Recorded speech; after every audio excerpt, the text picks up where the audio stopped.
இந்த மாதத்திலே சொல்லப்போனால் நான் எங்களது பார்வையில் சொல்வதாக இருந்தால் அரபு கவிதைகள் ரசூலுல்லாஹி ஸல்லல்லாஹு அலைஹி வஸல்லம் அவர்களின் பெயரால் பாடப்படுவதை வணக்கமாக்கிய ஒரு மாதம் இது. யார்? அதாவது குர்ஆன் சுன்னா அடிப்படையில் இல்லை, எங்கள் சமுதாயத்திலே உள்ளவர்கள் அரபு கவிதையை ரசூலுல்லாஹி ஸல்லல்லாஹு அலைஹி வஸல்லம் அவர்களை பற்றி படிப்பதை வணக்கமாக்கிய ஒரு மாதம்.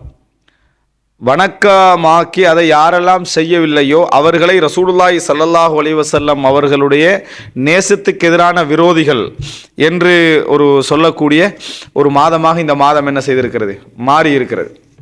இப்போ இந்த மாதிரி ஒரு கட்டத்தில் இஸ்லாத்துடைய பார்வையில் பாடல்கள் அதுபோல கவிதைகள் இதை பற்றி இஸ்லாம் என்ன சொல்கிறது என்பதை பேசுவது சிறந்தது அப்படின்னு நான் என்ன நினைக்கிறேன்.